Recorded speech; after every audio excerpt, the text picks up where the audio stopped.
Back in the day, Americans used to tune in to network news. We grew to respect those talking heads, though that was never how we thought of them. It was almost like a member of the family was speaking to you. I remember just a few of those giants, such as the legendary tag team of Chet Huntley and David Brinkley, along with Walter Cronkite. Journalism used to be a respected profession, the purveyors of information to us all. We gave them our trust, and it seemed to be reciprocated. However, there have always been people and organizations that are willing to use their mastery of language and powers of persuasion to manipulate us. Of course, advertising is that, one force that we're used to. However, there are others out there, accumulating power for its own sake, ego gratification, or perhaps a thought experiment gone mad.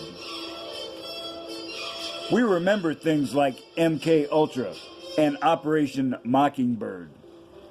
There have been too many, quote, conspiracy theories, unquote, that turned out to be worse than we imagined.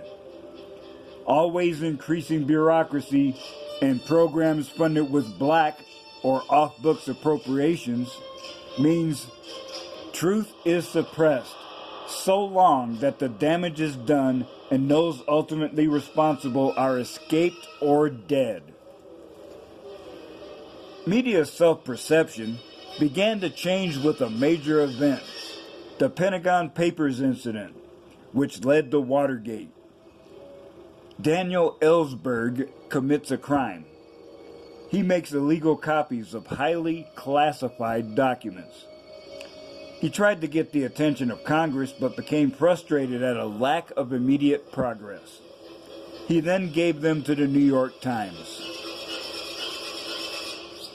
A legal battle went to the Supreme Court, which decided that the public's right to know overruled secrecy. Ellsberg was prosecuted for a number of crimes, including espionage. Unfortunately for the government, Watergate and its consequences led to all charges against him being dismissed. This led to a continuing tradition of journalists breaking the law and receiving validation for it. It also led directly to more people with a liberal opinion becoming journalists.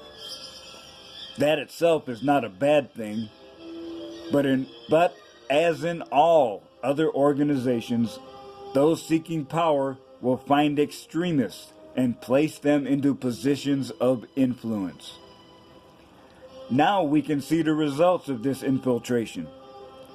Knowing that most people only read the headline and the first paragraph of an article, language is deliberately manipulated to mislead.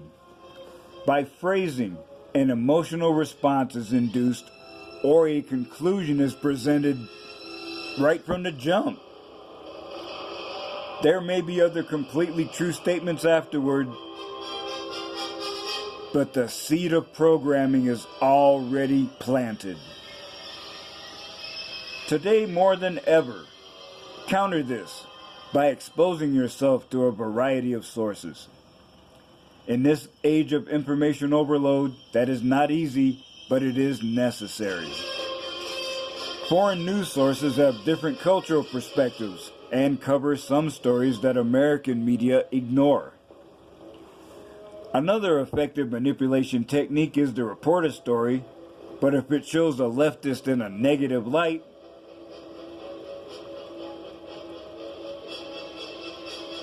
it is not passed on with fervor. Collective tunnel vision takes place after the, quote, victim, unquote, makes an insincere apology. Now that negative act is ignored. Even more insidious is the act of scrubbing negative data from internet searches. Google does so, altering the algorithm so that negative results never show up. And in the Soviet Union, newspaper clippings and photographs were altered.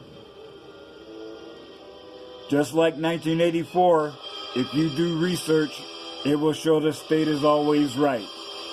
They were photoshopping before photoshopping was cool.